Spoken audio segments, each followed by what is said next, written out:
Okay, well, we'll just go ahead and get started with just some basic admin information. So we wanted to just give you some structure. We wanted to welcome everyone to this talk. This is like the highlight of my life. It's an honor to interview and speak with Ms. Elliott and to speak with all of you. We are just grateful for that. The first hour is going to be a moderated talk with me and my classmates having some initial questions with Ms. Elliott. And then the second hour, we're going to open it up for questions. So if you have any questions, please put them in the Q&A.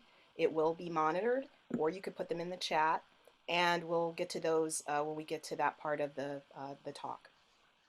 I'll turn it over to one of my classmates for the next part. My name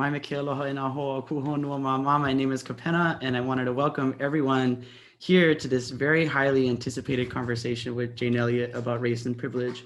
But before we begin, we wanted to take a moment to acknowledge the Tongva, Chumash, and Tatavian peoples as the first peoples and ancestral caretakers of the lands on which our SCA community lives and works. We honor their ancestors and descendants, past, present, and future, and thank them for allowing us to be here.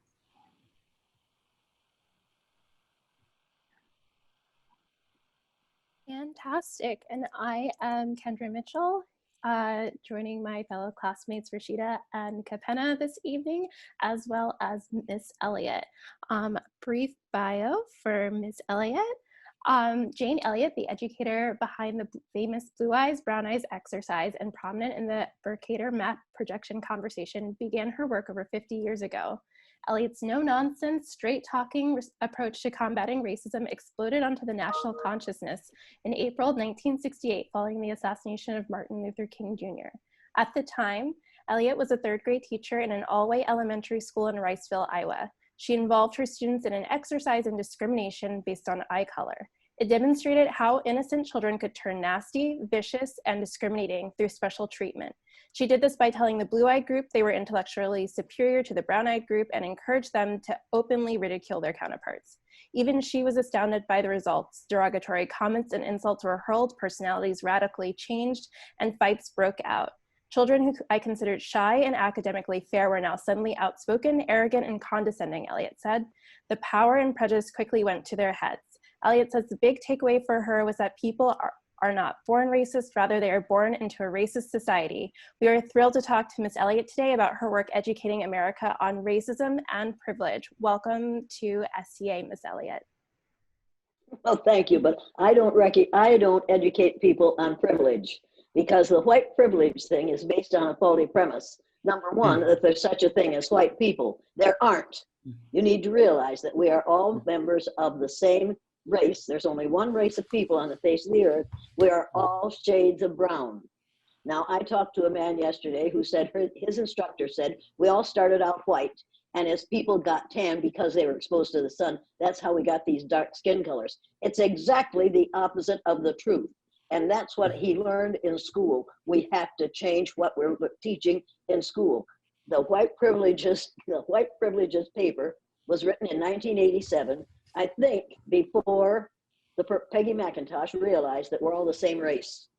And each of those sentences, each of her privileges says, if I can give my opinion in a group and not be criticized because of my race. Every sentence except the first 5, which she has now changed, have because of my race, because of my race, because of my race.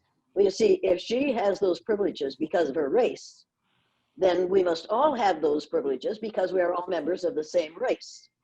She should have entitled that paper Melanemic Ignorance, because that's what that paper is about. People who don't have enough, if you don't have enough iron in your blood, you're called anemic. If you don't have enough melanin in your skin to give your skin any color, then you must be melanemic, right? And those who have a lot of melanin then must be called melanotic. Melanotic and melanemic are much better, make more sense. I know it sounds silly, but the really silly thing is that we call people white and black when such colors do not exist in our skin. You need to understand this. There are no white people. Everybody has some element of melanin in their skin. Some of us are melanin challenged, so we're melanemic. Some of us have lots of melanin, so we're melanotic. So let's get over this white and black. White and black are polar opposites. White is the color of good and saintliness. Black is the color of evil. As long as we divide ourselves into white and black, we set ourselves up to fail. And it's time to stop doing that. If you want to have a color for your skin, go to the thesaurus. There are over 100 synonyms for brown in the thesaurus. Find a synonym that matches your skin color. Find a synonym and then look it up in the dictionary, and it will tell you what color that is. And then the next time you have to fill in a form that wants your race, you're going to put human. And if they decide they're going to put color, then you put one of those colors. I talked to two young, supposedly black women this week, and one of them said, they said, I put human when it says race. I said, what are you going to put when it says color? One of them said, I'm going to put mocha. The other one said, I'm going to put chocolate. And I said, yes, we're making progress here. People, this is ridiculous. Black and white makes no sense. You need to realize that's only been going on between 500 and 600 years.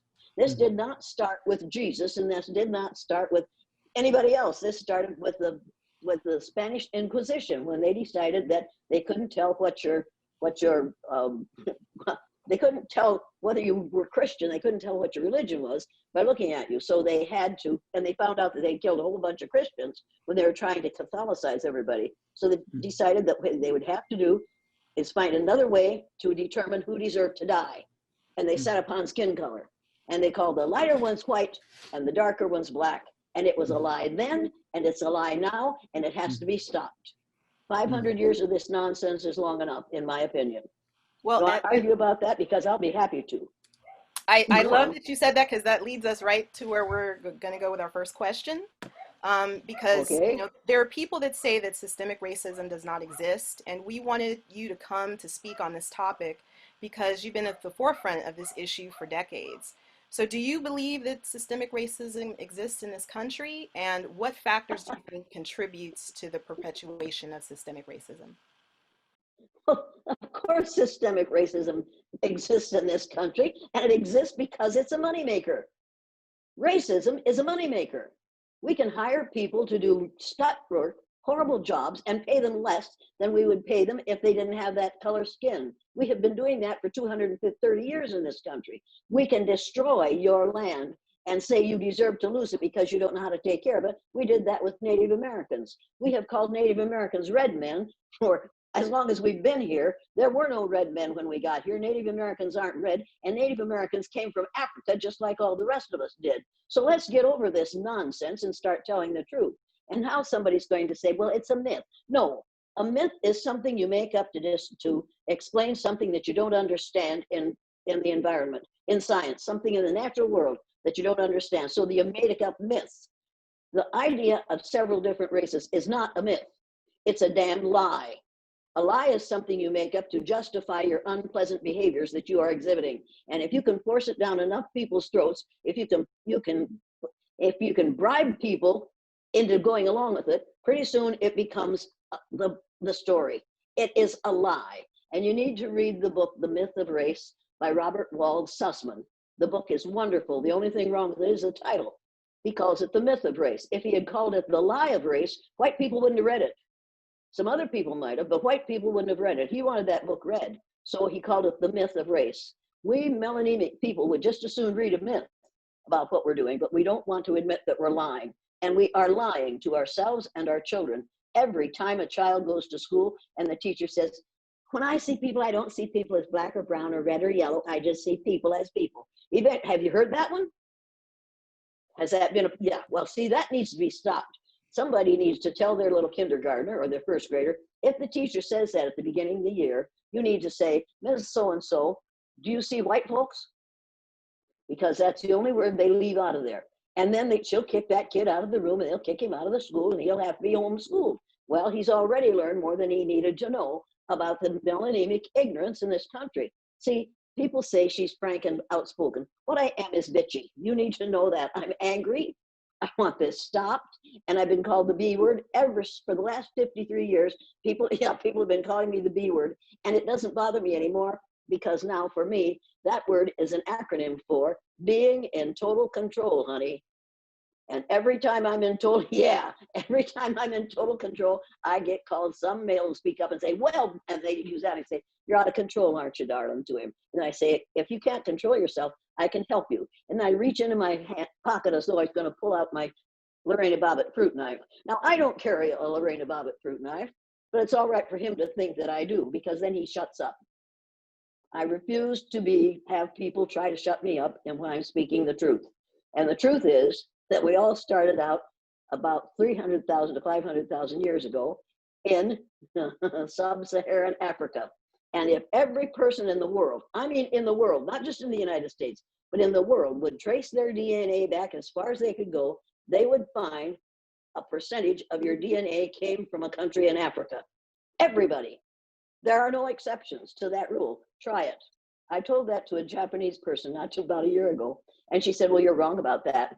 I said, who do you think you came from? Well, she said, Peking man. I said, go home, trace your DNA and give me a call. So a week later, she called me and said, Jane, you were right. I said, what was I right about? Because I'm not right about a lot of things, but if I was right once, I wanted to know. And she said, I traced it back, and my ancestors were some of the first Afro-Asian people in the world. I said, oh, but they did come from Africa. Absolutely, she said, that's what I found out. People, get over it. And if you can't get over it, if you have friends who refuse to get over it, just a minute, I'll be right back, don't go away. I want you to see something. Y'all need to buy this. You've all got to wear masks, and I think everybody should send several hundred of these to our outgoing president. See, I'm outgoing, I'm praying. All right, here's the mask everybody needs to have. See what that says? Get over it. Everybody needs this mask, and I can tell you where to get it. Let me see. It comes from, well, I've got the address here someplace. Everybody needs to have that mask, and everybody needs to wear it. Then when somebody says, get over what? You say, get over the ignorance of thinking that there's more than one race on the face of the earth. You and I, all of you and I, are 30th to 50th cousins. Now, you might not want me for your cousin, but you're stuck with me. That's the way it is, period. So, okay, you have a question? I'm living right now. I have never felt more alive listening to you. This is absolutely fantastic. So we also had another question that's kind of a good segue in terms of like, well, how do we interpret, people who say that I don't see color and turn that into something like a teachable moment? Like, what if we want everyone to see everything about us, or when people intentionally mispronounce or don't even attempt to pronounce interesting names? I mean, my name is Kapena. People see my name and I get all kinds of different things. I get Kapena, Kapena, some really interesting ones, right? So when someone does that, what do you think they're really saying there? When somebody says, I don't see color, and this happens to me all the time, some liberal melanemic female walks up to me and says, I don't see color, I'm colorblind. I say, I knew that before you said it, because if you weren't colorblind, you wouldn't wear that shirt with those pants. And she gets angry right away. How can you say that to me? I said, you don't understand. I said, I understand perfectly. You just lied to me. You know you see color, and I know you see color, but what you meant to, what you didn't want to say is, you are uncomfortable when you're with someone who has a different skin color. So you're just going to pretend you don't see it. I'll never forget the woman in Texas, at a university in Texas, who stood up. She was probably 42 years old and melanemic, and she said, I just look for the person's heart. I said, madam, if you can see my heart from where you're sitting, you need to go down to the local hospital and volunteer to be their x-ray machine, because you can save them a bunch of money. She said, you don't know what I mean. I said, I know exactly what you mean. What you are saying is you have to look past that person's skin in order for you to relate to that person. Now, let me tell you something. Did you ever dress a chicken? And I think she thought I meant, did you ever put clothing on a chicken? No, when you dress a chicken, you cut it apart and you open it up and so that you can eat it. I said, did you ever dress a chicken? Well, no. Well, if you had ever dressed a chicken, you would realize that our innards are very colorful. You probably wouldn't want to see my heart. It too is colorful. Well, she said, I don't have to take this. I said, you're right, you don't. And she stormed out of there. And I said, well, folks, she just exercised a freedom that people of color don't have. They have to sit and listen to people make remarks like the one she just made, and they have to say to them, thank you, I'm glad you don't see my color. I'm so happy that you don't see my color. Then that makes her happy, and then you have gone along to get along once again. A great parliamentarian said the only thing necessary for the perpetuation of evil is for good people to do nothing. Now, every time we melanemic people go along to get along, we perpetuate the myth of white superiority. And it isn't a myth, it's a lie. And we need to get over it. And when people say things like, when I see people, I don't see people as black or brown or red or yellow, somebody needs to step up and say, you're either a liar or a fool. And I don't know which you are, but it seems to me that you're a combination of the two. Because what you are saying is to that person of color, you're willing to forgive them for not having the right color skin. And they're supposed to say thank you to you. They don't have to say thank you to you. What they have to say to you is, have you been dumb long, or is it something new with you? That's totally insensitive. That says to the person of color that you don't have the right color skin and she doesn't want to see it. As long as you go along, that's how long this nonsense will last. It's been going on for over 500 years. It's time to put a stop to it now. Did I answer your question? Most definitely, several times over. I'd like to be complete. That leads into our next question about putting a stop to this. So how do white people recognize, or the lightest shade of brown people recognize discrimination for themselves and take action to address and prevent it without leaning on marginalized groups for solutions? Are there tools that can be taught so they can catch themselves or understand what a person of color hears when they don't self-correct? Absolutely. They can go to my website, and a woman named, and I don't remember the name of the woman, wrote a book called White Awareness. Look it up. You can find her name.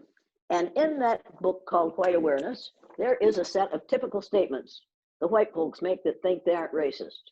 They need to go and get this set of typical statements. I'm sure you've heard every one of them like this. Just what do these people want anyway? Have you ever heard that one?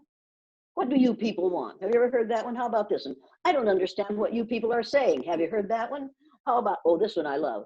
On the whole, the educated, the upper classes, the emotionally mature, and the deeply religious are much less racist. Have you heard that one? See, that's all a lot of bull hockey, and you need to know it. That's not true. Educated people have been teaching us the lie of several different races for 500 years. They're educated. The deeply religious have been showing us Jesus Christ, who in the Bible it says he has feet of bronze and woolly hair. Have you seen one of those hanging on a crucifix lately? No, you haven't, and no, you won't, because we don't want to admit that Jesus was not pale. He wasn't a pale face. Other ethnic groups had to struggle. Why is it so different for blacks? As somebody said to you, my grandparents came here from Germany, and they don't get the good things that the blacks do. Well, you go through these typical statements, and I watched a man do this one day. I was giving a speech, and they had set the thing up wrong, so I said, I'm not talking until you get this thing set up right.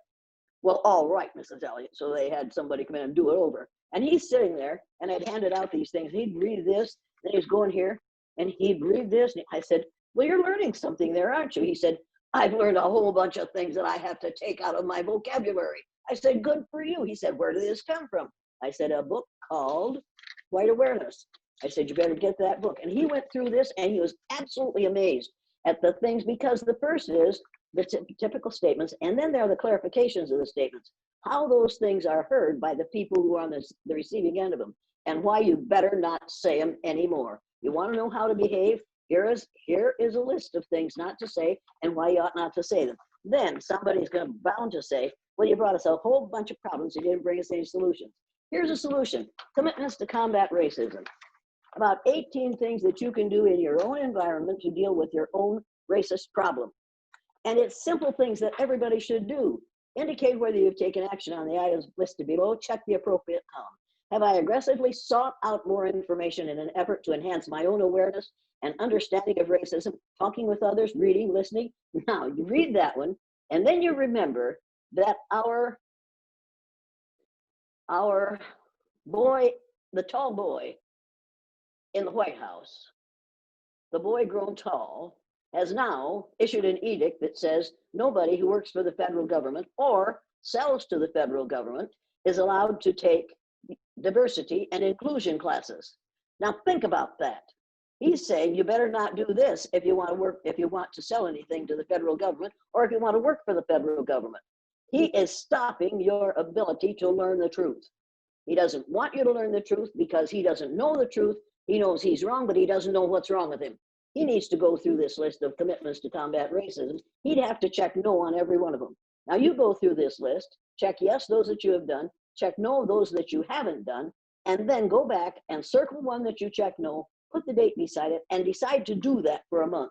At the end of the month, you take this thing out and you make notes to yourself about what you have learned just by doing that one thing. Have I reevaluated my use of terms, phrases, or behaviors that may be perceived by others as degrading or hurtful? Red men, give it up. Give up the N-word unless you're a young black male. Young black males can use that word if they choose to. And the next time somebody says to you, and people have written books about this, lots of them, about the fact that Barack Obama was our first black president. No, he wasn't. Abraham Lincoln was our first black president. Y'all knew that, didn't you? He was part black, part white, and part Cherokee Indian. Now, if you didn't know that, you have been miseducated. And if you think that Christopher Columbus discovered America, you need to think again. This continent was discovered by black people, what we call black people, melanatic people who came from Africa and settled this country. And if you don't believe that, then you need to get this. I just happen to have several references here, which everybody should look into, because I'm tired of doing this. I'm real tired of doing this. And I shouldn't have to do this anymore. You should all know these things. You shouldn't ever ask those questions. You should have known the answers. If you hadn't been miseducated, you would know the answers. Now, you see this map here? Can you see this map? This map shows where human beings started. Where are we? Over here. Okay, this is, I have to get this right. All right, this is Africa, right? And here's where we all came from. And this shows where those brilliant,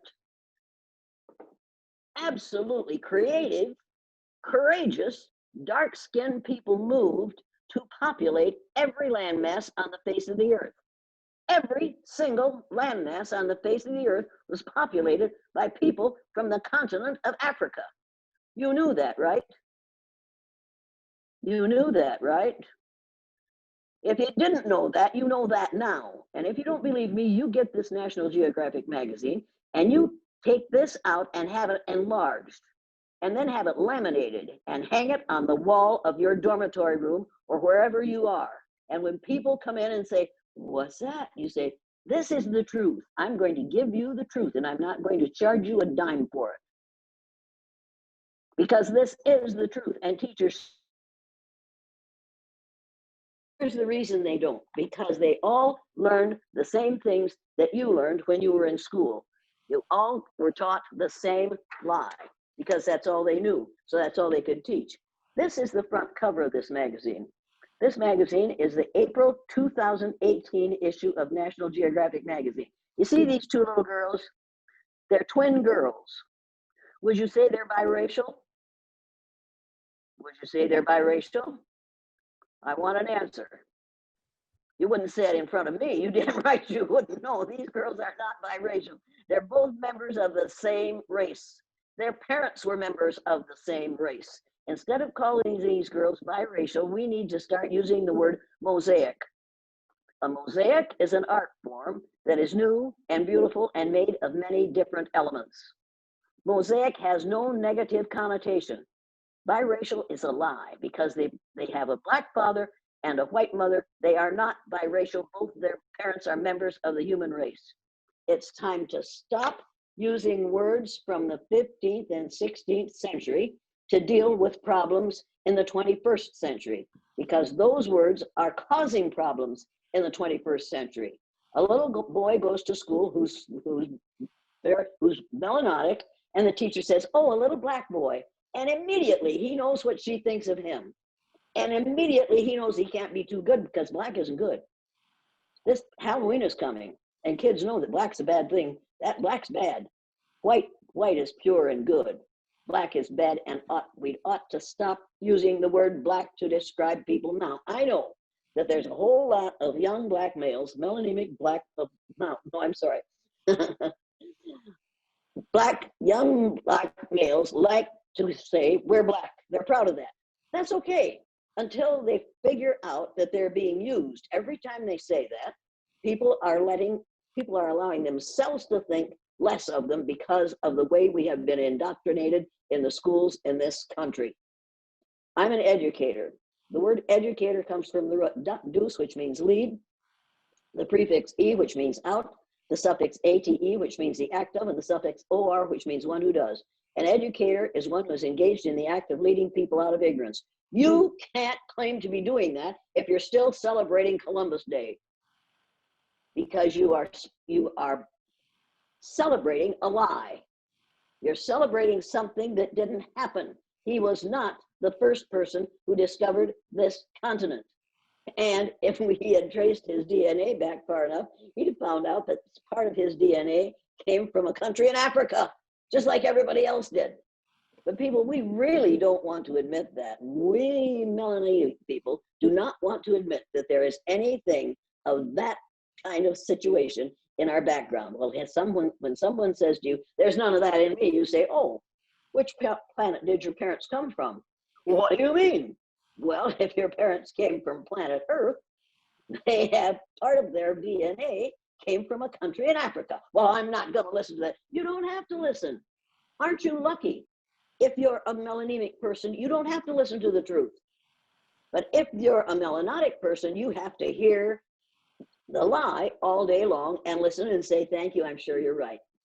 If you want to graduate from kindergarten, you have to smile and say, yes, yes, Mrs. So-and-so, I'm black, and you're white. Look at my shirt. You see my shirt and you see my hair. What color are my shirt and my hair? I'll wait. I want an answer here. White, thank you very much. Then what color is my skin? Then what color is my skin? It isn't white. My teeth used to be white. Now my teeth are turned black and my hair is turned white. And I don't like it, but that's the way it is. I can see color every time I look in the mirror. I see color. I see white, and I see this shirt that says prejudice is an emotional commitment to ignorance, and I believe it. And I also see the color. I see the color of that writing. I see the color of my hair, and I see the color of my skin. Don't call me white, because I'll have to correct you. And I know that is the accepted term, but it's a lie, and we ought to get over it. So that leads me to my next. With me about this? Okay, go ahead. Next. That leads me to my next question. So you've been doing this tough work for 50 years. So is there anything that 53 years, yes. Is there anything that makes this moment in time different from before? And, what can we do to break the cycle? And if this moment does feel different to you, how do we keep it alive? The thing that needs to stop what we're feeling in this country right now is the fact that I was born in 1933, the year Adolf Hitler and Franklin Roosevelt came to power. And what I'm seeing in this country today is exactly what I watched from birth to 1945. For 12 years, I watched someone do in Germany and Europe exactly what Donald Trump has been doing in this country for the last 4 years. For the last 3.5 years, I've been saying to myself, my God, this is Hitlerian. And then I say, wait, you're wrong. This isn't, you're exaggerating. That isn't what's happening. And then I read this book. And if you haven't read this book, get this book and read it. When at Times the Mob is Swayed. Can you see that? The author's name is Bert Newborn. Just listen to this. It's Donald Trump's political train runs on the most potent and dangerous fuel of all, a steady diet of fear, greed, loathing, lies, and envy. It's a toxic mixture that has destroyed democracy before and can do so again. We know from Ivana Trump's now sealed testimony at Trump's first divorce trial, backed up by her lawyer, Michael Kennedy, and from the president himself, that for years, younger Donald Trump slept with a book of Adolf Hitler's collected political speeches, published in 1941 as My New Order in a locked cabinet at his bedside. Ugly and appalling as they are, those speeches are masterpieces of demagogic manipulation. People, here's your problem. Here's your problem with me. I was born in 1933. I'm 87, I'll soon be 87 years old. I have lived through 1/3 of the history of this country. I have been alive in the last 1/3 of the history of the United States. I've seen things you have never seen. I've seen things you can't imagine. I've seen things that you wouldn't believe. I've seen things that you don't want to hear about because they aren't happening now. They, by the gods of war, are happening now. And instead of one paragraph in the social studies books about Hitler, you need to get some books and read about Hitler so that you'll realize that what's going on right now is what Hitler did from 1933 until 1945. And it cost us how many thousands of lives worldwide to put that down. You have to realize that we have now lost 230,000 American citizens. That's 230 little towns the size of the town I was raised in. 230,000, 230 little towns the size of Riceville, Iowa, which had 1,000 population. This is insane, and no one is taking responsibility for it.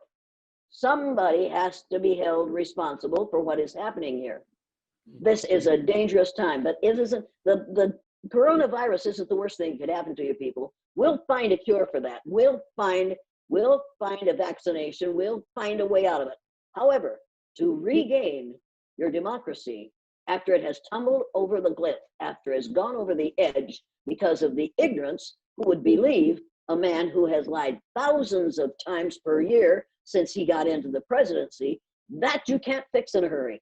That is going to take time, and it's going to take energy, and it's going to take absolute determination on the part of every person who is a thinking human being in the United States of America to bring this thing back to what we had before.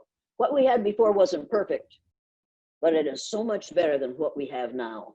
I was alive during the Great Depression. I was alive during the Great Depression and during the Second World War. I know what this is all about. People, you need to start listening to old people. Some of us remember what went on. We really do. And I know you don't want to hear that because I can't figure out technology there's no way I'm going to, there's no one way I can. But somebody can help me with technology. You help me with technology and I'll help you with history. Right. And so, we need history, not hysteria. Go on. So as a kind of related question to everything that you were talking about, I would think that, so like many scholars and journalists would argue that we're experiencing a kind of political division not seen since the years before the Civil War. And in many ways, this division is being stoked by technology, social media, and opaque algorithms that create a sort of ideological echo chambers that push increasingly more radical content back at users. So in a society where even our most objective, fact-based information is discounted within these echo chambers and at our highest offices, is a path towards de-radicalizing a populace even possible? And if it's not, what kind of future are we headed towards? Well, look, we radicalized it when Donald Trump came in. If we can radicalize it, we can de-radicalize it, can't we? Did we lose our brains when he became president? Some people weren't using their brains that helped to make him president, but I don't think we lost our brains. I don't think we lost our ability to think, our ability to estimate, our ability to analyze. I think we have all those things, but we have been young. I'm sorry, it's not that I don't like young people. I do like young people. Some of my best friends are young. You heard that one before, haven't you? I have, yeah. Of course you have. You know, and you don't act like a young person. You talk real good for a young person. Have you heard that one before? Those all go with the set, people. I know that when I say to young people, put down your cell phone, turn off your computer, and go and get a book. Get the book, The Rage of a Privileged Class. Those of you who don't understand what black males are saying, Get the book, The Rage of a Privileged Class. And if you don't want to read the whole thing, just read the third chapter, the title of which is The Dozen Demons. And in this third chapter, there are 12 things that young Black men have to live with on a daily basis. Inability to fit in. Have you heard that one? Exclusion from the club. Low expectations. Teachers have told me, so-called Black teachers have told me, I expect less from my Black boys and girls than I do from my white boys and girls, and I didn't realize it until I listened to you. I thought, for the God's sake, you didn't know you were doing that? Wake up. Shattered hopes. Yeah, we'll send you to school, and we'll hope Black parents will send their kids to school and hope that they'll learn, but what they'll learn will not be something good about Black people. Faint praise. Well, you talk real good for a Black person. Have you had that one? Practically every Black person has. Coping fatigue. I don't know how Black women do it. I do not know how Black women put up with what they have to put up with and keep on keeping on in spite of the garbage that happens to them. Pigeonholing. Oh yeah, we all know where everyone belongs because we've all got it all figured out where everybody belongs.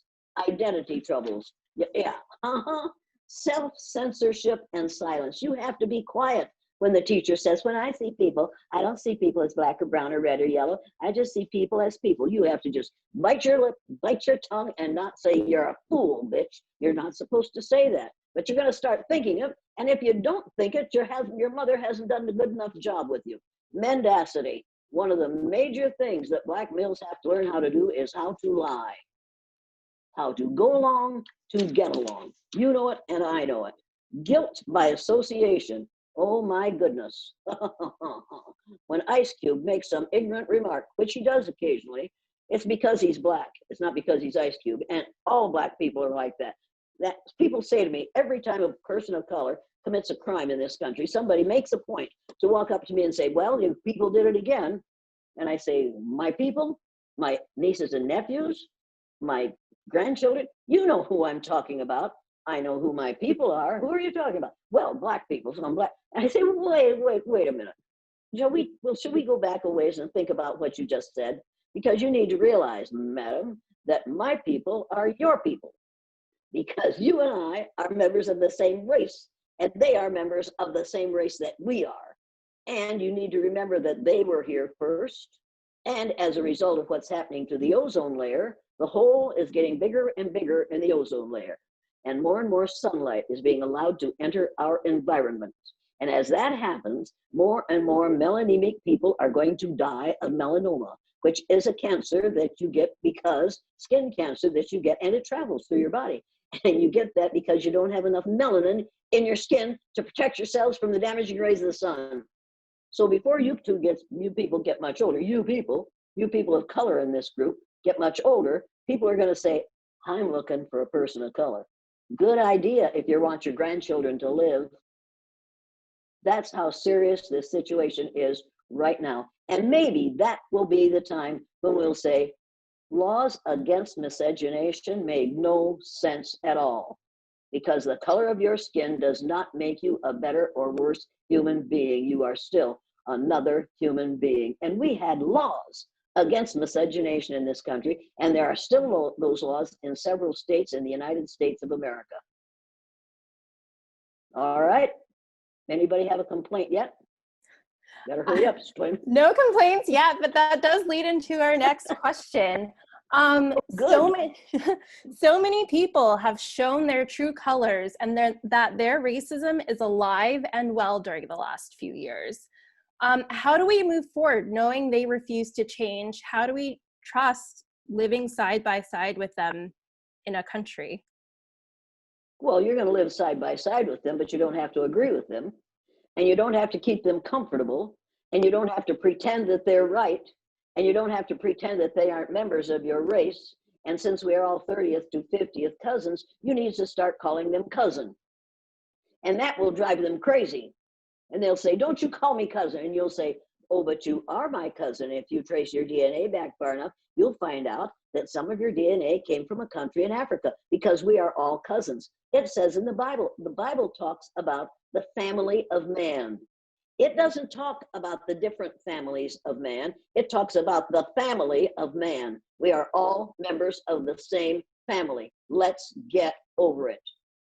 Or get them one of those get over it masks and say, now you wear this and other people will think you're more intelligent than you really are. And you'll have to keep your mouth shut while you're wearing it.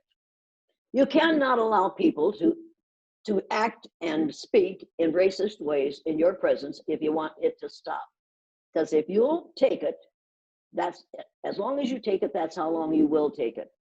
I think the Black Lives Matter people are right, but eventually they'll change it to Brown Lives Matter. And that will, then white folks will say, oh, that includes me too. That'll solve the whole problem. When we can get it together to realize that we're all members of the same race, we can change this situation. But as long as you think you're a member of a different race, that's how long we'll have the problem of racism. Colorism is an entirely different thing. Judging people by the color of their skin is really ignorant. But if you believe in a number of different races, then you don't feel ignorant. That is total ignorance when you think there's more than one race of people on the face of the earth. There isn't. And if you haven't read Robert Wald Sussman's book, The Myth of Race, you better get it and read it, because it will absolutely, you'll have all kinds of information there that when somebody makes a silly remark, you can say, well, let me, and just copy some of the paragraphs out of that book and keep them in your pocket. And then when somebody makes one of those remarks, you whip them out and you say, do you realize, and then read that to them. Well, where did you get that? From a man who knew what he was talking about. Or you could read a passage out of the Bible that talks about the family of men. Well, where did you get that? It was in the Bible, written by some men who thought they knew what they were talking about, but you know how they were. They probably didn't know what they were talking about.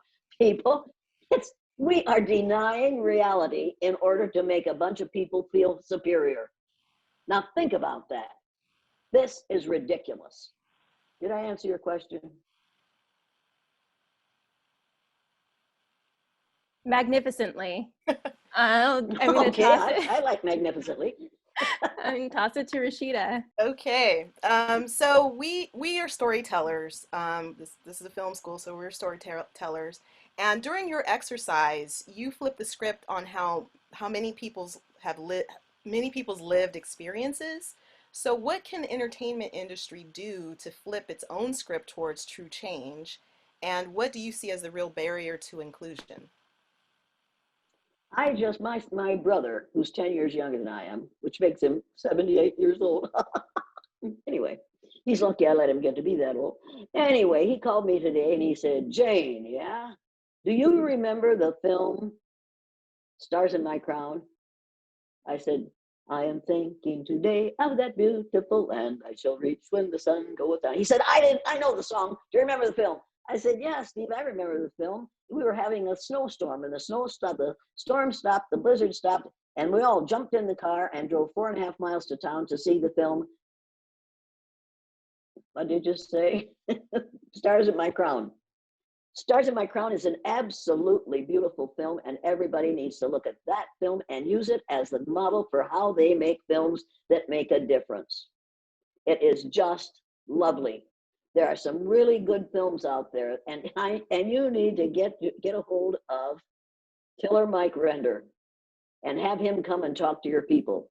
And you need to and you won't be able to get a hold of them because they're so busy. You need to get a hold of Tip Harris, and have him come and talk to your people. And they will tell you how to deal with this situation, because that's what they're doing. They are in that kind of business. They're in the entertainment business, but they're also in, Tip Harris has written some music for, and I don't remember the names of the movies, but they're good movies. These guys know what's going on, and they want to help this thing to end. They interviewed me once 2 years ago and put what they got out of the interview on the end of Tip Harris's album for the album. And I was absolutely shocked and complimented, highly complimented. But those guys know where the bodies are buried, and they know what goes on, and they know how to make movies and how to write music that will change this thing. And that's one of the things you need to do. You need to write music that during the Second World War, some of the most fabulous music was written, and we sang it. Everybody was singing these wonderful songs because it was going to take us out of the mess. It was going to keep us thinking better. It was going to keep us happy, at least, if not happy, at least relaxed for a while. You could forget about all the bodies that were coming home in the body bags. And they weren't body bags at that time, they were coffins. But you have to realize that music is the answer to putting this thing back together.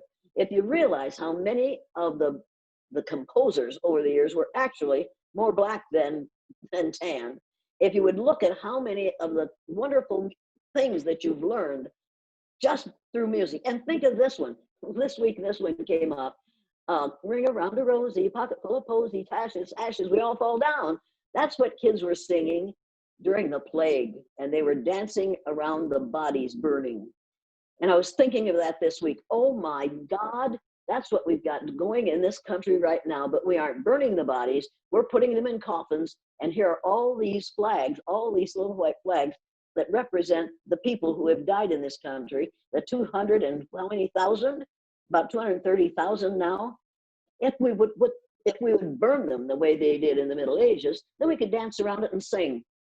You did know that that was what that song was about.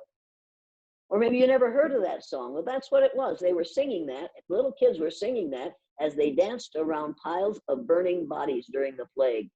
Think about that. In this country, we have the same thing going on now that was going on then. We should have progressed to the point where we could have stopped it. And other countries have pretty much stopped it. We haven't, because we have leadership that says it'll go away, just like magic. It'll go away. It isn't going to go away. People are going away. People are dying because we think it'll, by magic, go away. Nothing that happens in this country happens by magic, people. It happens by hard work, commitment, and absolute determination to make things better. And the people who are going to go and fight the war that this man is going to start if he doesn't get reelected, you need to know that that could happen to you young people. You could be some of the ones who are drafted to go in and fight another absolutely unnecessary war. And in the next 2 months, you want to watch this person very, very carefully. 3 months, November, December, and January. Watch what he's doing and watch what he decides to do. I'm very concerned about what's happening right now because of what could happen if people don't sit up and take notice. Stop watching television and start reading books. Start with the Regular Privilege class and then read The System by Robert Reich, in which he will tell you exactly how we got in the mess we are right now and what we can do to get out of it. And then read The Color of Law by Richard Rothstein. If you haven't read this, people, and you think that all the segregation in this country is because people of color don't want to live with other people who are colorless, that's not the reason. In this country, our lawyers and the people who make our laws and the people who pass our laws, the people in the House of Representatives and in the Senate and in the local lawyers learned the same things that I did. And it was a lie. They learned that there are 3 different races, and real estate agents are quite convinced that there are 3 different races, and the races shouldn't mix. So here we are with all this segregation, most of which is de jure segregation, not de facto segregation. Most of it's de jure segregation put in place by our laws. We need to realize that those people who are writing those laws don't know any better. They need to go back to school. They need to get re-educated. And every educator in the United States of America needs to be reprogrammed so that they will not use those textbooks that tell only good things that are done by white folks and make the Indians, who were here first, they were black, but they were here first, it makes them look like savages. We need to start telling the truth. So on that note, on using kind of this information to kind of spread a greater truth about this, many of us here at the School of Cinematic Arts are very conscious about the way folks of color and other marginalized folks are represented in the media. So in your view, what role does representation play in a greater movement towards anti-racism?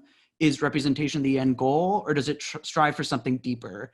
And I'm thinking a lot about, when someone says, look at Obama, look at Oprah, they've made it, clearly racism doesn't exist anymore. So what in your view is what in your view is the function of representation then?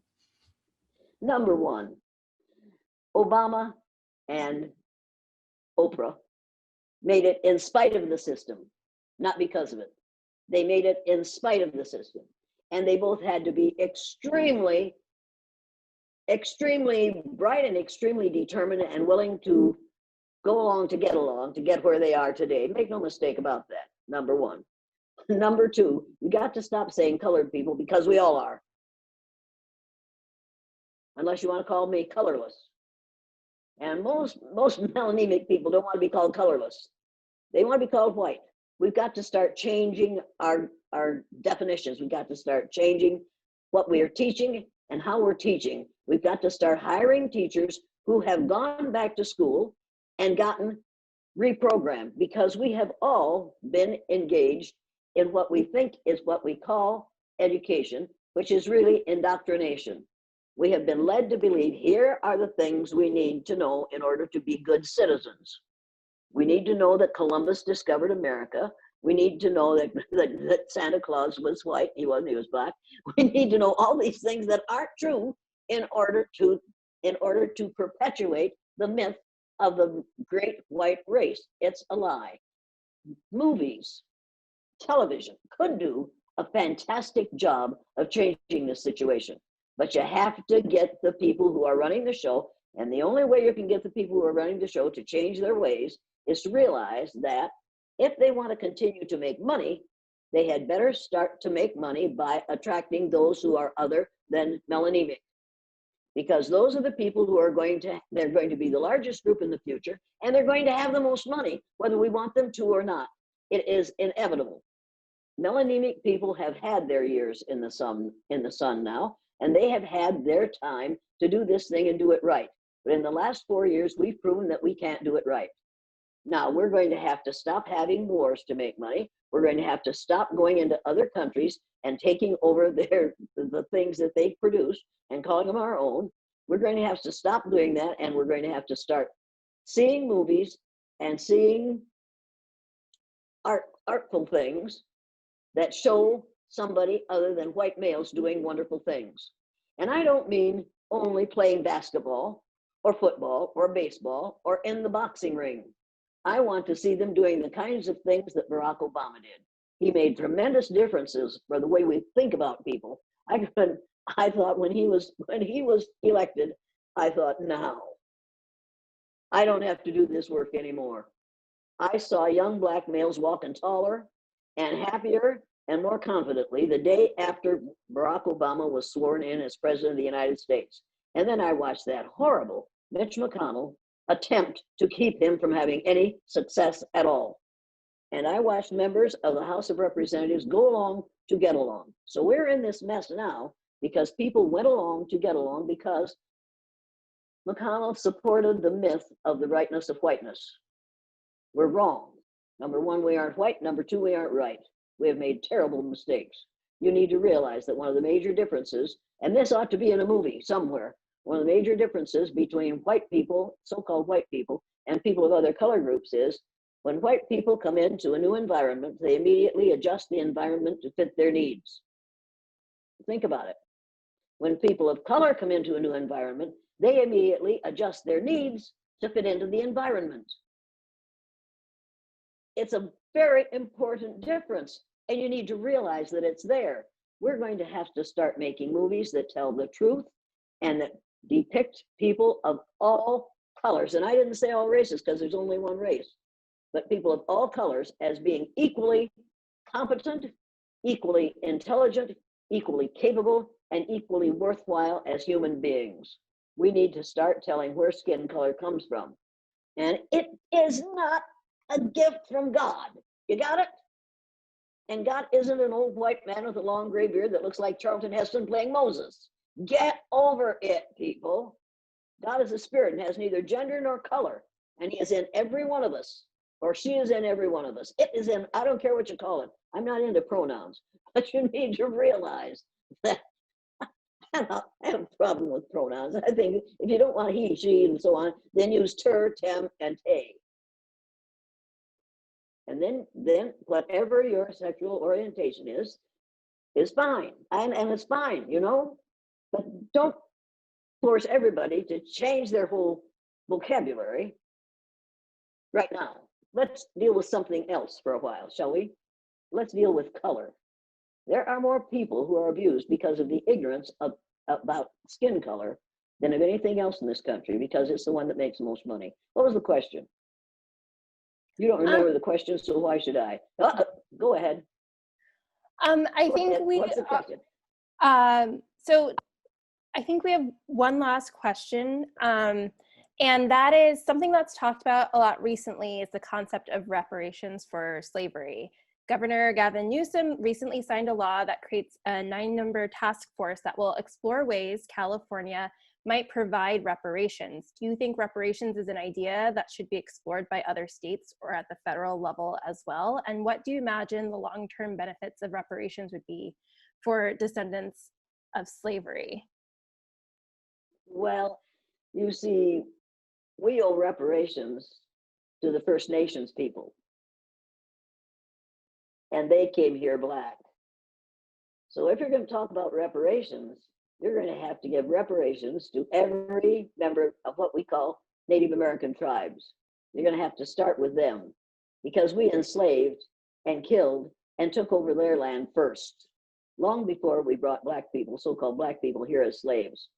We were enslaving and killing and raping and destroying and stealing from the original inhabitants. And we got away with it. And we're still making movies that show John Wayne, that big hero, killing people of color. And it's okay, because he's John Wayne. People, you need to realize that if you're going to make reparations, you better start with the people who were damaged first. And interestingly enough, they were the same color that the slaves were. Now, so-called Indian tribes had slavery in their tribes, and they had people whom they thought weren't exactly right, and they called them backward people. What we call gays and lesbians were backward people, and they had to ride their horses backward. They had to wear their clothes backward because they were backward people, because they were different. At least we have progressed beyond that. We aren't doing that. If you're going to make reparations, you make reparations to the people who were here first.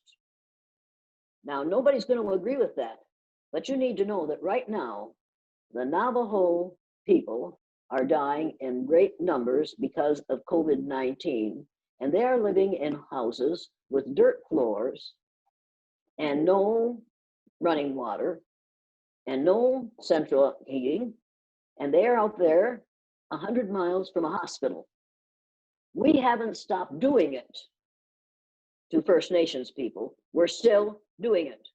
And there are young First Nations women who are disappearing, and nobody goes to look for them. You want to talk about reparations? You're going to talk about reparations to me.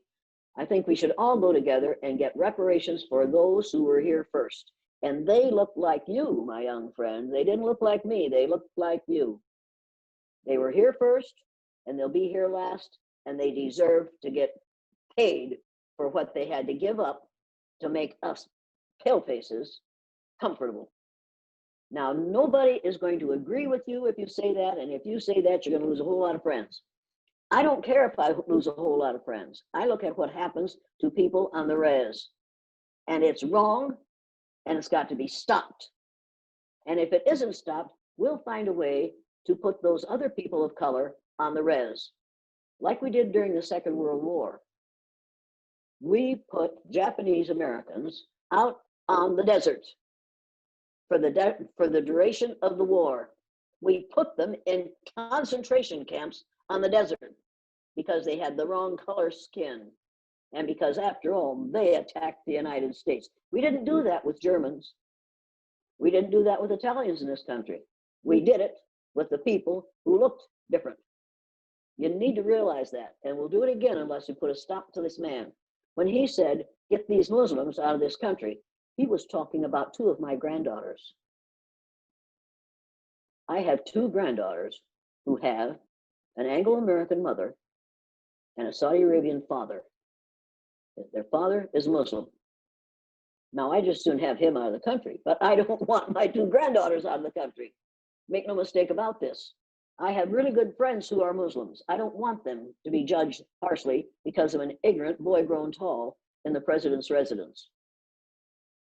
If you want to talk reparations, you better start with the people whose land we stole and whose land we are still stealing and whose land we are still destroying. We are going to, and we have, and we will again, bury nuclear weapons, nuclear waste on the res. Not in my backyard. NIMBY means not in my backyard. Put it on the res. And that's what we have done. And I want that stopped. Didn't do you much good there, did I? You did great. You did great. And it's 6 o'clock now, and so we're going to transition to the Q&A portion of this talk. And before we do, I was supposed to do it at the top, so my apologies, but we wanted to thank the administration and especially Alex for coordinating this talk for us this evening. This has just been amazing, and we're just grateful for the opportunity to have this conversation. You shared books, you've told us all kinds of things we could do, so you've beyond exceeded what we were hoping for in this talk. So now we wanted to open it up to anyone that has questions. If there's anything that was put in the Q&A, or if there's anything in the chat, we're ready for that at this time. Are there any questions? That's easy. Sorry, just to jump in here, I think if people want to raise their hands, that might be a good way to then just unmute people one by one, or you can jump in and grab any questions that come in through the chat. So Rasheeda, whichever you prefer is totally fine. Okay. Yeah, so if let me see about the participants. If you do your hand raise, we will get to you, but we do have a question in the chat though. Thoughts on Prop 16, affirmative action. Did you have any thoughts on that, Ms. Elliott? I was there when it was started.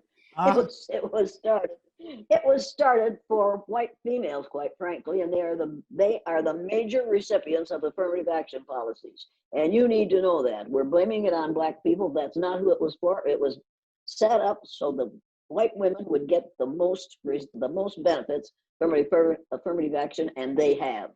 So when somebody says, oh, you're on affirmative action, you say, wait a minute, wait just a minute. Statistics show that most of the affirmative action policy, the people they were the best for were white women. And the white women and the women's movement was allowed to succeed because the civil rights movement was getting there. And in order to put a stop to it, white males allowed their white females to go out and call for women's rights. They didn't call for black women's rights, they called for women's rights. If we had done it right, we would have gotten rights for everyone, not just for white women. But the women's movement was grossly made for the betterment of white females.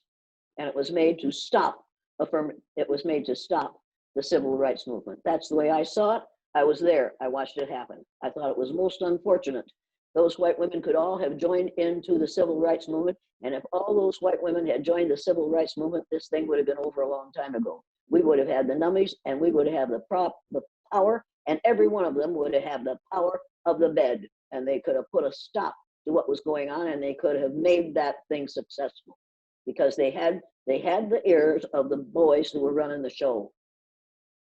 If we had chosen to do that, white women could have stood up in large numbers and said, enough. These black women are our cousins, and we're going to put a stop to what you're doing to our cousins, period. We still haven't done it. Thank you. I see that Bobby Broom has their hand up. I will ask to unmute you now, and you could ask your question. Hi, Jane. My name is Bobby. Hi. I'm here with my grandmother. We really enjoyed your talk. That's your grandmother? Yes. Were you born when she was 10, for God's sake? No. Look at her. Yeah. Jane. Yeah, she's great. I really resent this, that you look so good as a grandmother. I really resent that. That's all right. I know, black don't crack. You'll never look as old as I do. I am fully aware of that. What's your question, Grandma? Actually, it's my question, but I'm okay, go for it. Like coming to this stage of like social consciousness and like heightened awareness is like very difficult. I know for myself it was a very upsetting process. And I know a lot of people aren't willing to go through that. So for you, I don't really know much about your personal history. So what was kind of like that aha moment for you where like the light bulb went off? I was sure I wasn't a racist. There's no doubt I wasn't a racist. My husband worked for National Tea Food Store, and we were living in Waterloo, Iowa, which is called Little Chicago at that time because of the large black population. His store was in the north end of town, which was the black section. All his customers, practically speaking, were black. They transferred him to Fort Dodge, and he didn't want to leave us there with the two kids and I, so we put our house up for rent. A woman called and said, "Do you rent to coloreds?" And I can remember it as well as if it had happened yesterday. I thought, if I rent this house to black people, when we come back here, and we will be transferred back here, these neighbors won't speak to us. And I said, "This is an all-white neighborhood." And she said, "Okay, thank you," and hung up. And I thought, all right, there, you just did it. You just did what you swore you'd never do. You defected to the enemy. You said you would never give up your principles. You gave up your principles. At that moment, I decided, and I didn't have her number because we didn't have telephones at that time that had the number on. I didn't have her number, so I couldn't call her back and say, "If you got the money, honey, you've got the house." So I couldn't, but I've never forgotten it, and I'll never forget it, and I will never surrender my principles for love, for family, for neighbors, for acceptance, for money. I won't do it. I will not do it. And so my mother kicked me out of the family after my father died. She said, "Don't come over here anymore. Nobody's comfortable when you're around because of that eye color thing you did. You've ruined our reputation in this community." And I thought, well, there's only 1,000 people in this community. That's not so bad. 1,000 isn't bad. I can irritate 1,000 people in an hour and a half, which I'm probably doing right now. But so I didn't see any of my brothers or sisters until my husband died. And then they all came to the funeral. And I thought, why? You come to a point where you just don't care anymore, where you know you have to do the right thing. And if other people think it's wrong, then that's their problem. My dad used to say to us, my father was something else. He used to say to us on a daily basis, "You know the difference between right and wrong. Now do the right thing, goddammit." It was that simple. You know the difference between right and wrong. Do the right thing. You don't have to have a textbook to tell you. You don't have to have the Constitution of the United States to tell you. You don't have to have the Bible to tell you. You know the difference between right and wrong. And if it's something that's wrong for somebody else, it isn't right for you to do it. So don't do it. It's quite simple. Did I answer your question? I was raised, incidentally, by a Baptist father who wouldn't tell a lie no matter what happened, and a Catholic mother who didn't care about the truth at all. It was really interesting. It was a really interesting upbringing. You learn to recognize the truth, and you learn to recognize the lie and smile. They didn't want to make her mad, but you just knew what not to believe. Mm-hmm. Thank you so much. Okay. You're most welcome. I was raised in poverty. I mean, abject poverty. I don't like poverty. I still don't have very much, but I'm not in poverty anymore. And we've got to take these people, the huge percentage of the population of this country who are in poverty today because of bad decisions on the part of our House of Representatives and our senators. We've got to do something about the poverty in this country, and we've got to do it now. And if you haven't read the system, you don't realize that there are like 197 men, mostly men, who were millionaires and billionaires before Trump came in, and now they are billionaires and trillionaires. And they are members of the Business Roundtable, and they are running this situation. You need to read the system. All of you young people need to read the system so you'll know what you're up against, and you'll know what to do to fix it. We have to fix it. Young people are going to have to fix it. Older people don't know how. And some of them have enough money that they would rather have the money than have a better life for people who are in poverty. We've got to get the level of poverty in this country changed, and changed drastically in the next year.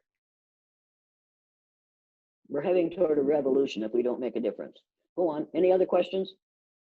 We do have another question in the chat. I don't know if Nina would like to ask it themselves, or I'm happy to ask it on their behalf. Nina, I'll give you a moment to respond. Okay. You think it'll just take a moment? That'll be the day. Alrighty.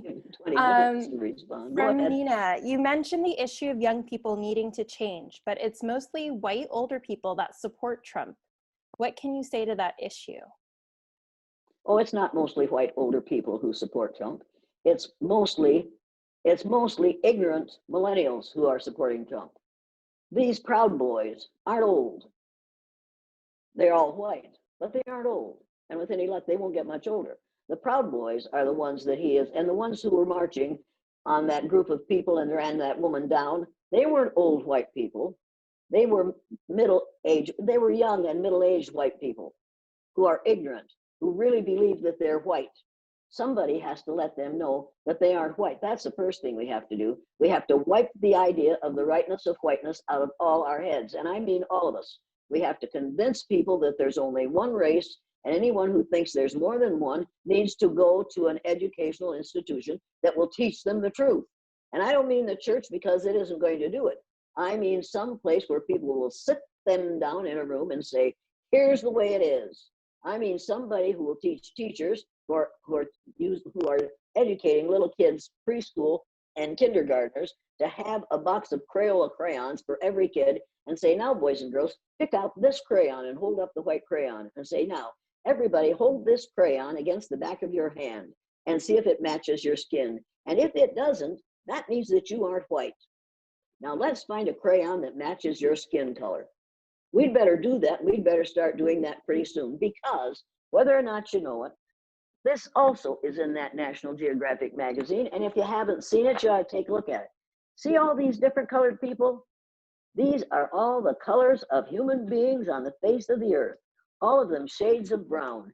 It's time for us to start realizing that we are all shades of brown, and these little kids need to know that we're all shades of brown. There are no white people and there are no black people, and we have to stop telling the truth, stop telling the lie and start telling the truth. If you have friends that just won't give it up, then let them not give it up. Let them be as ignorant as they choose to be, but you don't have to associate with them and you don't have to agree with them. And I'm sure that you are hearing people in favor of, the very people you're talking about are in favor of stopping these protesters who are in the street now because of what happened to those two black men in the last 4 months. You need to hear what Frederick Douglass said. Those of you who are opposed to those protesters, he said, if there is no struggle, there is no progress. Those who profess to favor freedom and yet deprecate agitation are men who want crops without plowing up the ground. They want rain without thunder and lightning. They want the ocean without the awful roar of its many waters. He said, where justice is denied, as it is denied in this country, where poverty is enforced, as it is in this country, where ignorance prevails. He doesn't say as it is in this country, but that's what it is. Ignorance prevails in this country. That's the reason we have Donosaurus T. Rump for president. And where any class is made to feel that society is an organized conspiracy to oppress, rob, and degrade them, neither persons nor property will be safe. He was right, people. We have to admire and encourage those young people who are out angry in the streets because of what happened to those two black males, which has been happening to black males in this country for 230 years. And we have been hearing about it from black people. And we have been saying, you're playing the race card. And we have been saying, you're imagining that. And we've been saying, you're lying about that. That isn't really happening. Now, for the first time, we got to watch what they were willing to do to a young black male. Four cops. One with his knee on that man's neck for over 9 minutes until he died. People watched that, and for the first time, melanemic people realized that, oh my God, maybe they weren't lying all along. They weren't lying. It's been happening. Now we have to put a stop to it. And those protesters are out there, not because they're against the government, but because they're against the racism that is obvious and that is rampant in this country today. It was getting better when Barack Obama was the president, but I didn't realize that a third of the population would be so angry at the idea of a black man in the White House that they would go to these lengths to see to it that it never happens again. I remember when Richard Nixon said to a group of reporters, I'm trying to save the White House for you white people. And I thought, whoa, wait a minute, this isn't right. But he said it, he got away with it. Nobody got up and walked out, because you can't walk out if the president's talking. You have to stay there. You can't leave till he does. They should all have gotten up, unmasked, and walked out. They should have let him know, no. And now the next thing you have to do is rename the White House. It is a misnomer. It sends the wrong message. I know you think that's a small thing. It isn't a small thing. If it were a small thing, we wouldn't have been so upset about having a black man in the White House. We could rename that house to the President's Residence. It has a nice ring to it, doesn't it? The President's Residence. It's a nice rhyming thing. Somebody should write a song about the President's Residence. Anybody can be there. The President's Residence. Everybody wants to be fair. We'll put somebody in there who isn't quite so white. And maybe things will get better and we will all feel bright. No, this is not a song. But hey, some of the songs you're singing today are that bad, so don't complain. We could write a song about the President's Residence that third graders and sixth graders and high school people would be singing in their chorus. And we could change this thing simply by using white people, young people. I don't mean white people. I mean young people of all colors. And the only race there is on the face of the earth. We could all get together and say, here's a song about the President's Residence. This is better than God Bless America. Because people, here's another thing you need to think about. I am so sick of having anybody stand up and at the end of their speech say, God bless you and God bless America. People, this is a Mercator map, which is a disaster, but it's a Mercator map. America is everything from the northernmost point of Canada to the southernmost point of South America. Everybody in here are Americans. But you have been educated to believe that America is the 48 contiguous states, Alaska, Hawaii, and the islands of the southeastern coast of the United States. People, America is everything from here to here. And Greenland isn't what is this? Greenland isn't this big. You need to realize that this map was created by Mercator in answer to what the Pope asked him to do. Make a map of the world that shows the spread of Christianity. That's the reason this map looks the way it does. According to your social studies teachers, the equator is halfway between the North Pole and the South Pole, right? Right. And on this map, the equator is clear down here. That's not halfway between the North Pole and the South Pole. This isn't the Northern Hemisphere. This is the Northern 2/3. Hemi means half. So you can't use hemisphere if you use this map. And this is the map that is in practically every classroom in the United States of America. Have you all seen this map before? Yeah. Yes, of course you've seen this map before. You shouldn't have seen this map. There's a better map out there, people, in case you didn't know it. I'm sure you all do, and if I could find it, I'd show it to you. There's a map called the Peters Projection Map, and it shows the countries of the world in their right size and in their right location, and it shows the equator halfway between the North Pole and the South Pole. Now, I have a copy of it here. Oh, I found it. George, things are looking up. This is the Peters Projection Map. Now, see Greenland up here, this little teeny tiny thing that's called Greenland? Look at the size of South America on this map. Look at the size of Africa on this map. People, at the bottom of the Mercator map, not at the bottom of this one, but at the bottom of the Mercator map, there is a legend. And the last sentence on the legend says, and you can look it up and see if I'm telling you the truth about this, because I don't bother to lie. It doesn't have it on this map, but on most of the Mercator maps, there's a legend at the bottom of the map, and it says, South America is actually 9 times larger than Greenland. Now that's what it says on the legend on the map. But this is how it looks. People, you want to talk about cognitive dissonance? You want to talk about teaching the lie? You want to talk about, come on people, audiovisual aids that are right? Stop using this blooming map and get this map. It isn't perfect, it's just a whole lot better than that one. People, we could be teaching the truth. Look at here, look at South America and look at Africa. And you need to realize that Africa is 18 times larger than Greenland, except on the Mercator map. Now think about that. The Boston schools have now put the Peters Projection Map in their classrooms because they saw me on the Oprah show. That tells you something about the kind of stuff they watch. However, That was a good thing that they started using this map in the classrooms in Boston. Check it out. See if I'm lying. If I'm lying, I'm dying, and I'm not dying. Okay? Thank you for that. So our next question comes from Marion Cook. I am about to unmute you. Great. Feel free to ask your question. Yeah, Jane, thank you so much for, coming here and talking to us and sharing your wisdom. And I apologize. Hey, wait. You don't have to thank me. You're going to pay me. Yes, you're right. And I want to apologize if questions already been asked because I kind of joined late since I got out of class late. But I just like some advice on how to get through to family members that are Trump supporters and are racist and they don't know it. And, I've tried to have these conversations with family members and they get violent.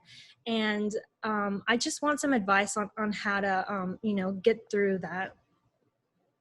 What makes you think they don't know it? You think they don't know they're racist? Give me a break.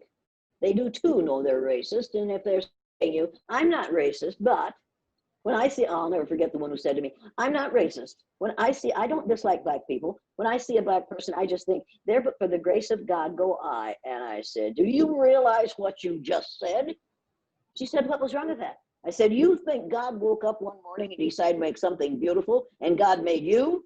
She said, that's not what I mean. I said, that's how I took it. Let me tell you something. And you can say this to, now wait a minute.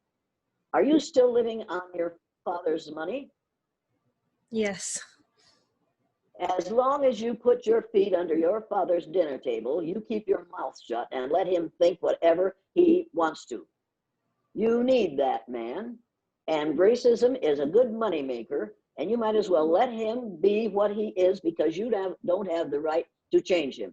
You do have the right not to agree with him, but you don't have the right to attack your father. Leave him alone. If he's ignorant, let him live in ignorance, and then here's what's going to happen. You're going to have a child someday, probably. I don't know. Would you like to get married someday and have a baby? Yes to getting married, no to babies. I don't want to talk to you. Your mother had a baby, didn't she? Who gives you the right to say such a thing? Let me put it this way. Your father will want to see his grandchildren. Make no mistake about this. And if he is an avowed racist, you'll have to do what I did to my father. My father made racist remarks, even though he said, don't judge a book by its cover, and a man by the color of his skin. But he made racist remarks. And then I had 4 children in 5 years. Then I found out what was causing that. We stopped having children, but we didn't stop having fun. Anyway, getting right along.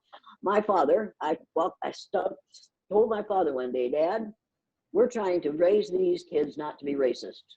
If you're going to keep on making racist comments around them, I'm not going to bring the kids home anymore. I'll come home, but I'll leave the kids in Waterloo or wherever we were living because I don't want them to think less of you.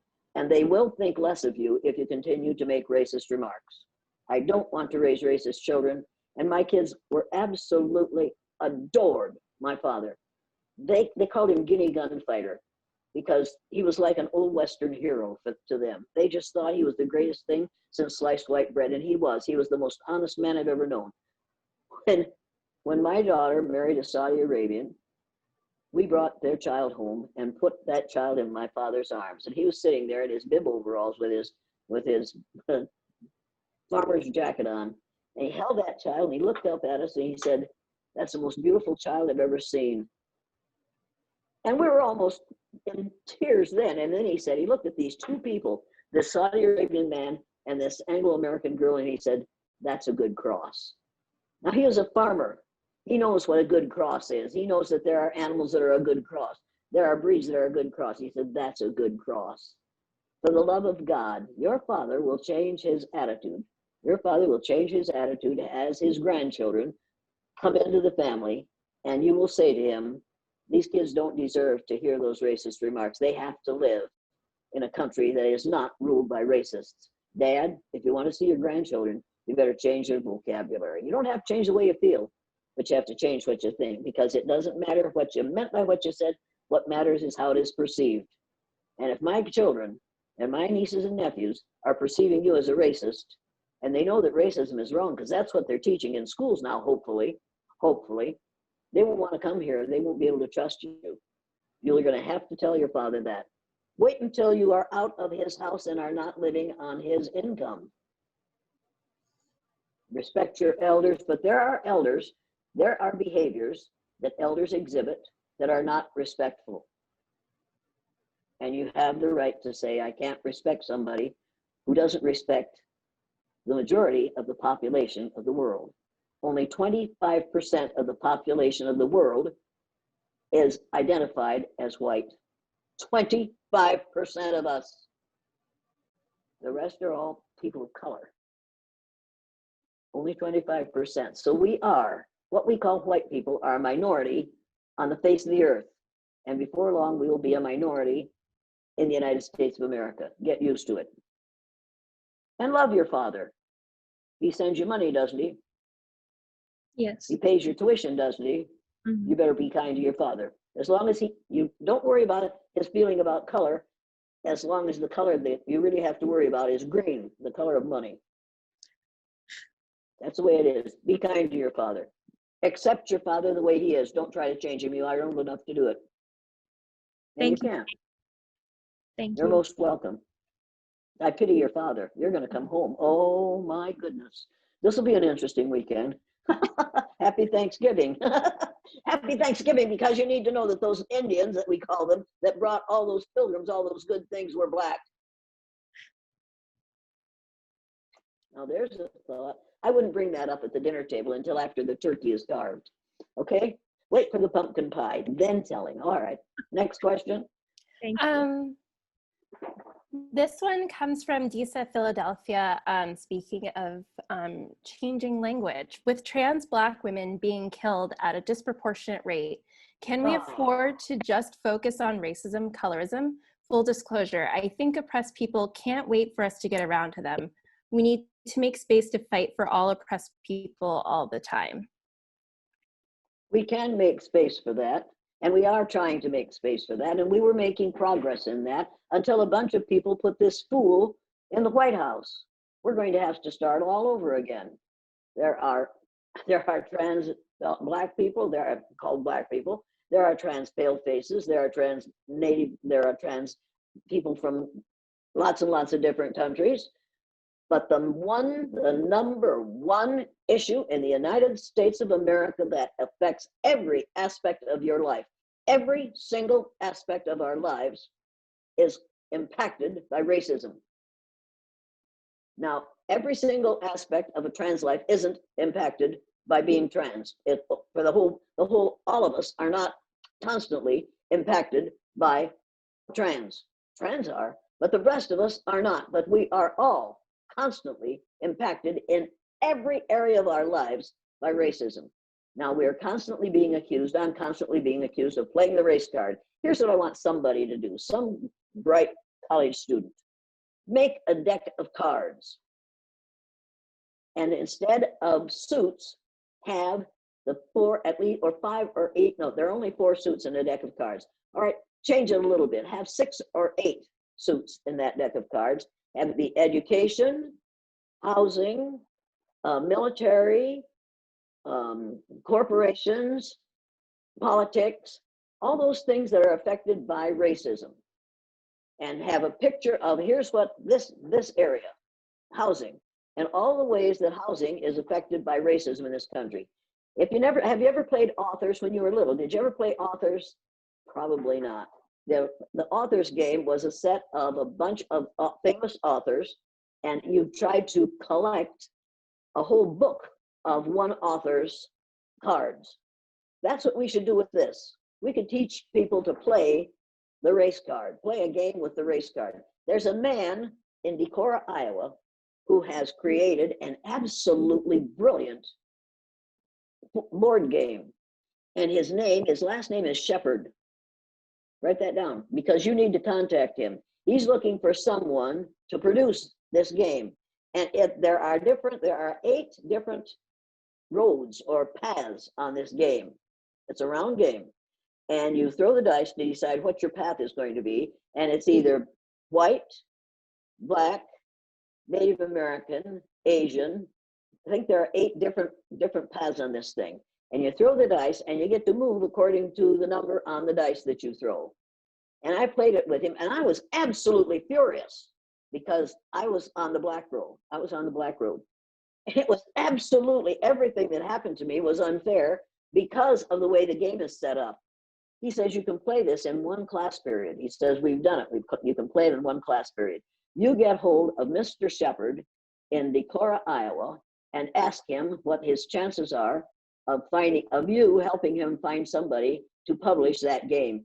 Everybody needs to take a look at that game. It's like, good Lord, is this the way it happens?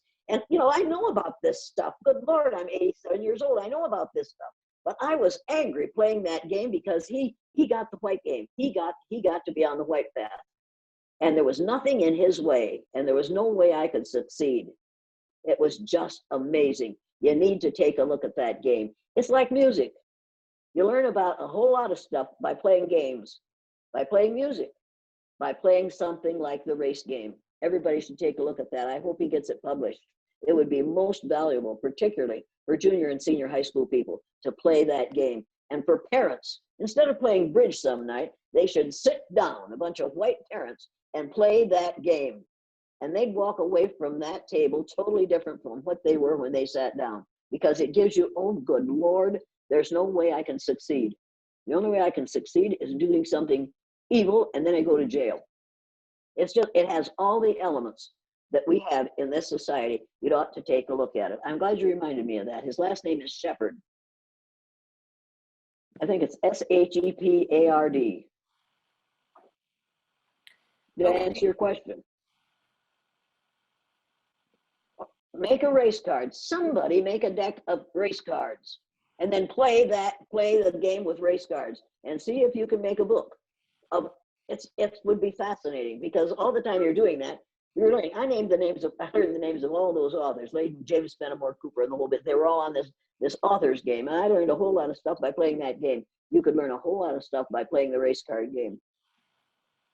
Okay, and there actually are people from the games department here, so this may happen. So thank you. But I'll look and see if I can find that man's name. Okay. I know I've got it here someplace. Yeah, because you need to call that man because the thing is ready to go. Okay.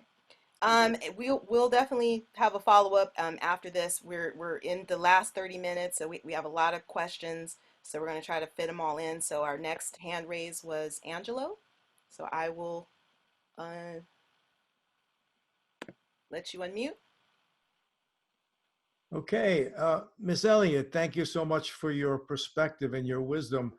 I want to take advantage of having you here. If you could connect the dots between systemic racism and the destruction of our globe. Systemic racism isn't just an issue here in America, in the Americas. Can you speak to that? I'm glad you said in the Americas. I'm glad you fixed in the Americas. I'm learning. Yeah. See, isn't that great? I'm sick. I'm absolutely tickled to death. What we have done globally is take over whatever we wanted because we have the weaponry to do it. And we have done it and we are still doing it. And we need to realize that our days are numbered if we don't change our behaviors. We seem to think it's all right. You know, we white folks immediately change the environment to fill our needs. That's what we do. We need to realize that that's what we do, and we need to be aware of that, and we need to stop doing it. We also need to stop allowing people to say they aren't racist when they obviously are. And we need to stop using terms like macro and microaggressions. Because what we're doing when we insult someone just because we don't know enough to keep our mouths shut, we call it a microaggression, but to the one that's on the receiving end of it, that's a macroaggression, and they aren't allowed to complain. We need to stop talking about conscious and unconscious bias. I doubt that there's much unconscious bias. I think we all know what our biases are, and we know how not to express them or how to express them in what groups we can express them, because we all have them. And we have learned how to be racist by the way we are educated in the schools of this country. If you graduated from high school and you aren't a racist, you need to go back and take the course over. because you didn't learn what you were supposed to learn. If you graduated from high school and you are willing to say, honestly, we don't have the right to conquer every land. And if you think it's the right thing to do, then you look at what the Chinese are doing in Kenya right now. And look at what they're doing in the northeastern part of the United States. Or if you think what we're doing is right, you need to realize that right now we're on the receiving end of that same kind of behavior. In northeast Iowa, which used to be called beautiful land, we now have over 3 million hogs being raised for Chinese pork consumption. They are raised in cages. These are CAFOs, confined animal feeding operations. The Chinese own the hogs and they hire the people in Iowa to raise them. When you drive across northern Iowa now, you have to keep your car windows up because of the odor of hog excrement that comes through your windows, because of the fact that the Chinese are doing to us now what we have been doing all over the world for years. You need to realize how it feels to be on the receiving end of that. I'm really angry about CAFOs. I'm absolutely furious because now there are several of them have found out that the price of pork is going down, so they're killing hogs by the thousands. This is the kind of thing that goes on when you behave in ways that are slightly less civilized than they'd ought to be. This is insanity. What we're doing right now in the name of making money is absolutely insane. We're going to suffer greatly for it. These folks are putting that hog excrement, drilling it into the ground, and so you walk outside now and the air is so foul, you go back in the house. You don't go for a long walk anymore, particularly at the time when they're spreading that on the soil. So this is the kind of thing we have done in other lands for years. Now the Chinese are doing it in many lands across the world. They're changing the situation just as we taught them to. We have taught the rest of the world how to live, and we taught them the wrong lessons.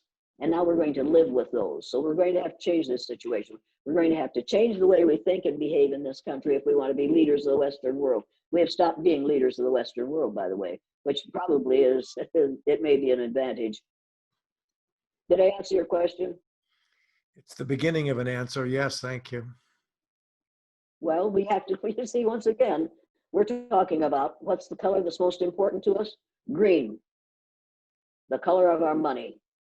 And if you read the system, you'll realize what it is we're fighting. If you haven't read the system, you need to get it and read it. You know more than, you've forgotten more since breakfast than I'll ever know. However, people like Robert Reich have been in on this thing and they know what's going on. The system is absolutely brilliant description of what's going on and what we can do about it, what we must do about it. Okay? Thank you. Well, I don't know whether you want to thank me. That's not very optimistic. But if you don't realize what's happening, if you aren't aware of what's happening, if you're in our little, each of us is in our little bubble, and we have to realize that that bubble can be burst horribly if we don't start paying attention to what's going on. And we have been taught for the last 3.5 years, it'll be okay. It's all going to go away. It's going to be all right. No way. 230,000 people dead tell you it's not all right. It's not going to go away. And that's just the beginning of what's going to happen if we don't put a stop order on this person. I'm not talking about politics here. I'm talking about a civilized versus an uncivilized society. We have to decide which we want to be. Yep. So Any other questions? Yeah, our next question comes from James Huntley. They would like to know, who else would you recommend come to give a lecture on a similar topic like this to USC? Killer Mike Render. Killer Mike Render will tell you things you don't want to hear. And he will do it in such a kindly and gentle way because he's right. And T.I. Tip Harris knows so many things that you'd ought to hear. And practically any Black woman on the face of the earth, or particularly in the United States of America, has forgotten more since breakfast than I will ever learn about racism. They have lived with it. They have tried to compete with it. They have tried to survive with it. They have developed coping skills that I've never had to develop. You need to have a bright Black woman come in and talk to you. And she doesn't have to be a member of Congress. She doesn't have to be a member of the Senate. All you have to do is go to the nearest, practically anywhere, and you'll find Black women that know more than white women will ever know because of what they have learned through living. Oh, good Lord. When I was working for US West, I met a woman named Gwen Davis, and she was Black, and her husband was Black. And during the Second World War, he was a navigator. He was one of the first navigators, Black navigators. And he had to practice his navigational skills at night because white people didn't want a Black person flying over them during the Second World War. And here this woman is telling us these things, works for US West, and she's talking about the kinds of living, the kinds of things they had to go through. We also had in that group Pat Okura, Japanese American, who was moved to the Santa Anita racetrack ways during the Second World War. They had moved them out of their homes. They had 24 hours to get everything they could pack together, and they put them in trucks and trucked them out to the Santa Anita racetrack way during the Second World War. Those people know things that you should hear, Pat Okura is dead, but there are people like him all over the place who remember things that went on, and you need to find those people and ask them, what can we do to make this better? What can we do to prevent this from happening again? I don't want to watch us go through what happened before the Second World War again, but that's what we're doing right now. You have to be aware of what's going on. You have to see the things that are like they were then and say to yourselves, I am not going to go along to get along. Once again, Frederick Douglass said, power concedes nothing without a demand. It never did, and it never will. And listen to this, find out just what any people will quietly submit to, and you have found out the exact measure of injustice and wrong which will be imposed upon them, and these will continue till they are resisted with either words or blows or with both. The limits of tyrants are prescribed by the endurance of those whom they choose to oppress. And if that doesn't tell you something about what's going on in this country today and what has been going on in this country, at least for the last 4 years and probably for the last 300 years, we decide to oppress. And as long as you say, yes, ma'am, and bow and scrape, you can live, but you can never live as well as you would if you were melanemic. Am I lying? Isn't that too bad that I'm not lying? Wouldn't it be nice if I were exaggerating or if I were lying? But I'm not. That's the way that it is. We have created, in this last 3.5 years, we have created a monster. And we had best just thank every one of those young people and the older people who are out in the street protesting. They are the hope of this country. Make no mistake about this. People who refuse to go along to get along are what we have to put our faith in. Thank you so much, Miss Elliott. Next up, we have Jeremy Sender. Jeremy, I'm going to unmute you. Hi. Thanks so much for. Hi. So earlier you were comparing the current administration to like the rise of the Third Reich and Hitler, and I couldn't agree more. And I think I'm a Jewish person, and I see a lot of American Jews support the president because they're Zionists or very pro-Israel, kind of blindly so. And I'm wondering if you have just like any insights to like that phenomenon or bridging that gap. He will turn on them just as he will turn on anyone else. This man cannot be trusted. If he loves you today, he will hate you tomorrow. I'm sorry, but to defend this man for any reason whatsoever means that you have to ignore the ugly, ugly things he is saying and doing in order to admire him. You have to ignore all the ugly. We can't do that. We have to be aware and awake and alert to what is going on right now. I'm sorry that your Jewish friends would support him. I'm really sorry about that because I remember what it was like when Hitler turned on them. And I have not a doubt, there's not a doubt in my mind, but what if he had the opportunity, this man would turn on whoever he had to turn on. I don't think the fact that you were, well, let me put it this way. If you haven't read Frank Schaeffer's books about the evangelical situation, get Frank Schaeffer's books, and you will realize that what this man now, he is now big, or he was until 2 weeks ago, big in the evangelical community. They were supporting him big time. And then he said and did some things that they're saying, oh, we've got to back off here. Read Frank Schaeffer's books. Angry with God. Don't read Sex, Mom, and God. Isn't that great? But the rest of them, Frank Schaeffer's father, Franklin Schaeffer, started the evangelical movement in the UK. He taught it to his son, Frank. His son, Frank, brought it to this country. And now he says, stay away from the evangelical movement. It has been twisted out of shape. You have to realize that they began with the best of intentions. But you also have to remember that the road to hell is paved with good intentions. And right now we've got the best of intentions in this world, in this country, got the best of intentions, or we did have, and now we're in big trouble because we didn't listen to people who knew what they were talking about. I, you see, have lots and lots of Jewish friends. I don't have a Jewish friend who would have anything to do with voting for this man. They are all, the ones that I know, are just distraught over what's happening in this country. They've been there before. You see, they have mothers and grandmothers who have numbers tattooed on their arms. They have grandmothers with numbers tattooed on their arms. They know better than to listen to a man like this one. They recognize what this man is all about. The young ones, maybe not, but the older ones do. And they are as angry at this situation, many of them, as I am.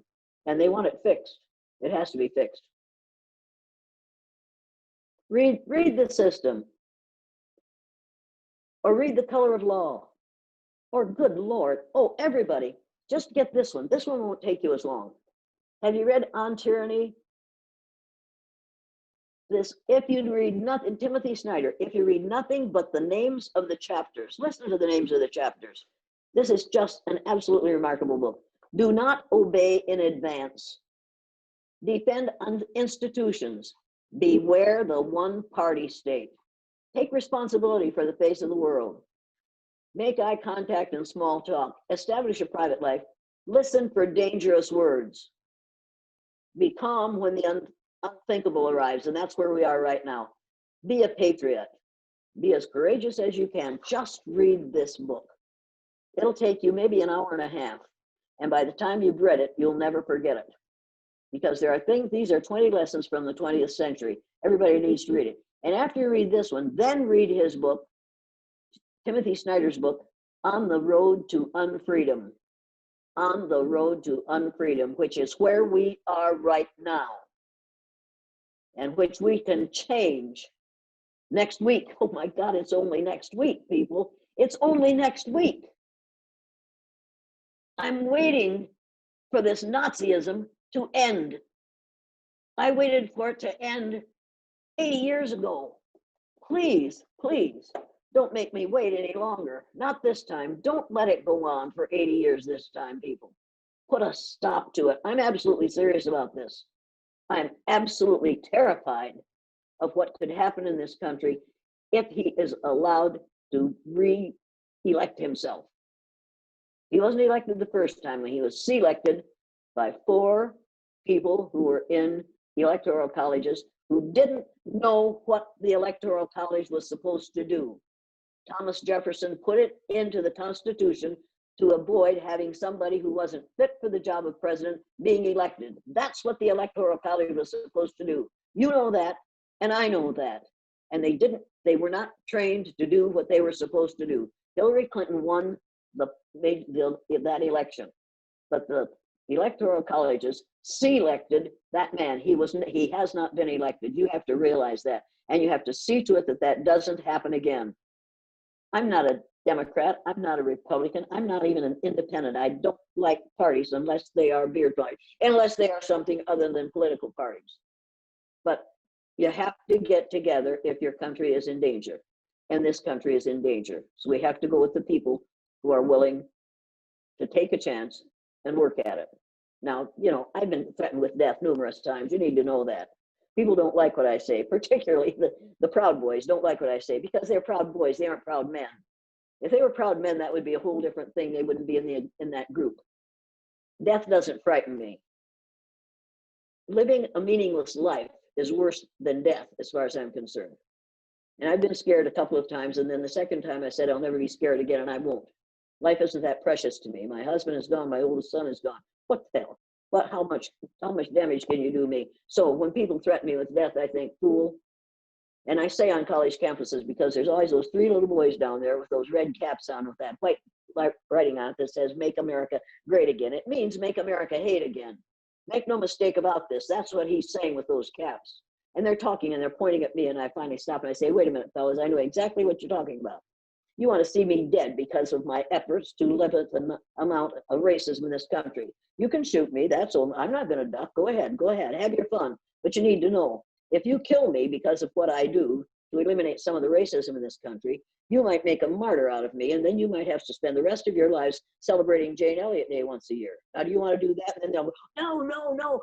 I say, fine, then shut up and listen while I'm talking. And they shut up because by then, all the black boys, men, have turned around and are glaring at him and looking at him. And before I get done talking, those three kids have run out of the building just as fast as they could go. And they should, because they're in trouble. People have a right to be what they are and to say what they are, as long as they don't try to overthrow this government. It's the best government on the face of the earth, but it needs some changes right now, in my estimation. Any other complaints? We have Questions, actually, comments, we have two questions that I'm going to combine because I think they dovetail very well, and I think that might be the end of our round of questions for the evening. So our first question is, the first part of the question is, have you ever felt hopeless about the way things are in the world? And how do you combat those feelings? And the follow-up to that is, what inspires you to keep going? I felt hopeless the day after Martin Luther King Jr. was killed. Because I thought, how could this country? And it wasn't individuals who killed him. This society killed him. Because if he and Malcolm X, who were getting closer together, had ever joined forces, they and their followers would have changed the way this country behaves economically. And so, in order to prevent that happening, this country killed those two men. And I felt hopeless. And when I went to my classroom that day, and I put my third graders through an exercise in discrimination based on the color of their eyes, and I used eye color because that was one of the ways they decided who went into the gas chamber during what has come to be called the Holocaust. If you had a good German name but you had brown eyes, they thought you might be a Jewish person who was trying to pass. And they shot you, or they put you in the gas chamber, or if you were a child, they threw you up in the air and used you for target practice. And that was the kind of thing that I knew about from the time I was born until 1945. And here we were in 1968, doing in 1968 what the Nazis did from 1933 to 1945. And I felt hopeless. And then I went to school, and I did the blue-eyed, brown-eyed exercise with my kids. And I told them my students, and they agreed to do this. That sounded like fun, because he had been one of our heroes of the month in February, and he's dead in April. And we talked about it, and I finally said, "You kids have any idea how it would feel to be something other than white in this country?" "No." "Would you like to know?" Yeah. It was like, let's do that. Let's have fun. Because everything we did was fun. I said, okay. Today, since we've given up on all the other things, we're going to judge people by the color of their eyes. And since I'm blue-eyed, and the smallest number of people in this room are brown-eyed people are going to be on the top the first day. He said, "What do you mean?" I said, "I mean, blue-eyed people aren't as smart as brown-eyed people. They're as clean as brown-eyed people. They're as civilized as brown-eyed people." Immediately. Little Debbie, sitting in the front row, looked up at me and said, "How come you're the teacher here if you got them blue eyes?" I thought, oh my God, that's the way it works. That's the way it works. Now she can confront me. She can argue with me. She can attack me because I've got the wrong color eyes. Oh, sweet Jesus, what have I done? And then Ellen Moss in the back row stood up and said, if she didn't have those blue eyes, she'd be the principal or the superintendent. They're both brown-eyed. And there it is. He's going along with something wrong because she's his friend and he's trying to buy her favor by going along with something wrong, and he's blue-eyed. What's going on here? I was gobsmacked. I couldn't believe what happened that day. I watched 4 brown-eyed boys who couldn't read, who were severely dyslexic, read and spell properly on the day they had the right color eyes. And I watched Carol, the Lutheran minister's daughter, tall, blonde-haired, blue-eyed, perfect American girl, reading at the 6th grade level when she came into my room in February, walk with her shoulders hunched as if to ward off an expected blow. She stumbled when she crossed the classroom. She came in from recess crying. I said, what's going on here? As she walked across the playground, 2 brown-eyed Debbies stepped up behind her. One of them reached up, struck her across the back with her forearm. And when Carol turned around, Debbie said to her, now you have to apologize to me for getting in my way because I'm better than you are. And Carol apologized and came in crying. That would never have happened if I had not introduced racism based on eye color into my classroom. And the kinds of things that you see, the confrontations that you see between people of color, of different color groups, would never have happened in this country if we had not deliberately introduced racism into this country. You need to realize that.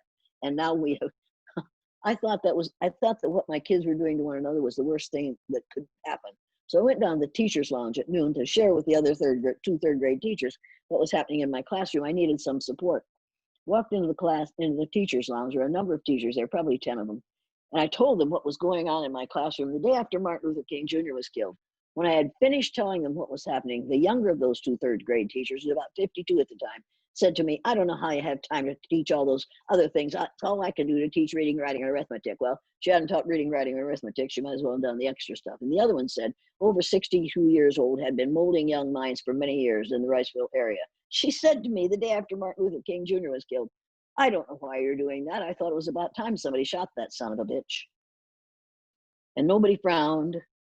And nobody said, Helen, do you realize what you've said? And nobody said, God is love. And nobody said, insomuch as you have done it unto one of these, my brethren, so have you done it unto me. And nobody said, judge not that ye be not judged.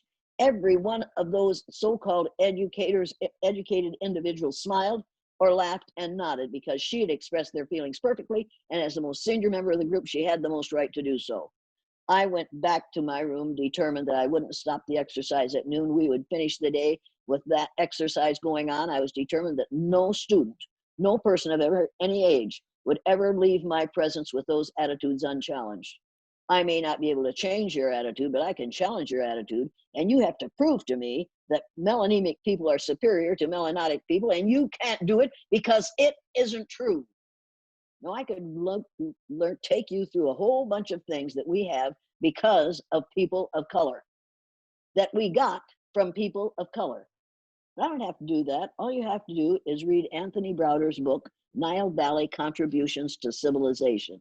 I challenge every one of you to read Nile Valley Contributions to Civilization, and you will come away a sadder but wiser person if you are melanemic, and a happy, wiser person if you're melanotic. Make no mistake about this. Most of what we have that is worthwhile and valuable, including most of our religions, came to us from people of color. But we turned Jesus white, so we're all right, which was a real good trick. Mary would be shocked. Did I answer your question? I think that's a wonderful note to close on. What? No. There's one more thing you have to know. Oh, okay. Instead of teaching the 3 R's of reading, writing, and arithmetic, only one of those words begins with R, reading. Writing begins with W, and arithmetic begins with A. So let's stop that nonsense. Instead of teaching the 3 R's of reading and writing arithmetic, let's teach the 3 R's of rights, respect, and responsibility. We will teach children to respect the rights of all others and hold them responsible if they don't. Rights, respect, and responsibility in the schools, in the church, at the bar, at the football field, on the basketball court, in the bedroom. Rights, respect, and responsibility could change the way we behave in this society, and we could become a truly civil society. We need to teach the right 3 R's from now on. What are they? Tell me. Rights, What are the 3 R's? rights, respect, and responsibility. Thank you. Have you learned something here tonight? Yes. Most Many definitely. Yes. That's up to you. I can't teach you a thing. You have to decide to learn. And if you go into a classroom, remember, you can't teach those kids a thing. They have to decide to learn. But you have to make it so pleasant for them to learn that they don't want to go home at night. My students didn't want to go home at night until the day of the blue-eyed, brown-eyed exercise. And then they couldn't wait to get out of the building. That's the only time they've ever wanted to go home. They just said, let's stay over. Go home, boys and girls. I'm tired. And they would go home. But people, rights, respect, and responsibility could change the situation in this country. Any other questions? Are we done now? We are. We just wanted to thank you. Thank you feels like an understatement for this. I think everybody will, if we could all just do a round of applause. Thank you to you. Whatever way. Thank I'll do what Donald Trump does. He doesn't know enough to stop. I do, people. I appreciate you listening to me. I really do. When you're my age and people are listening to you, you will be absolutely amazed and thrilled and tickled to death and have hope for humankind. Well, thank you so much for coming, for your advice, for all the books and everything. We'll try to find a way to get it out to everyone if you didn't get the list. Thank you, everyone that was here. It really mattered, and we really wanted this to be a wide message. So thank you so much. What are you showing us? Go to odtmaps.com and order copies of the Peters projection map and tell them that I told you to. I don't get anything out of this. I just get tremendous satisfaction if you put these maps in classrooms all over the college, because it will change the way people see their world, and that's what education ought to do for us. I'm sure you will agree, and if you don't, buy the maps anyway. And if you tell them that I told you about them, they'll give you a better deal on them. Tell them you want a good deal on those maps, and they've got them all kinds of sizes. All right? Thank you very, very much. Thank you, Jane. And if we Thank could all you take so a much. moment to also thank Rasheeda for really taking the head and organizing this event. Thank you. Thank you very much. Shout out to her. But it was an honor. Thank you. This has been a highlight. I just want to say this personally. My mother my mother was an educator. She was a teacher and she became a principal, but she showed me the footage from your blue-eyed, brown-eyed experiment when I was a kid. So this is just a beautiful moment. So I'm just honored. So thank you. And she was in favor of what I did. She thought it was okay. She loved it. She showed it to me, so she loved it. Good for her. Good for her. And if you just watch, my dad saw the first film that the CBC made in my classroom, and he was 59 years old at the time, a farmer, tough old man, and he stood up after it was over, and he took his red handkerchief out of the back pocket of his bib overalls. He blew his nose, he wiped his eyes, and he said, "I wish somebody had taught me that when I was 9 years old."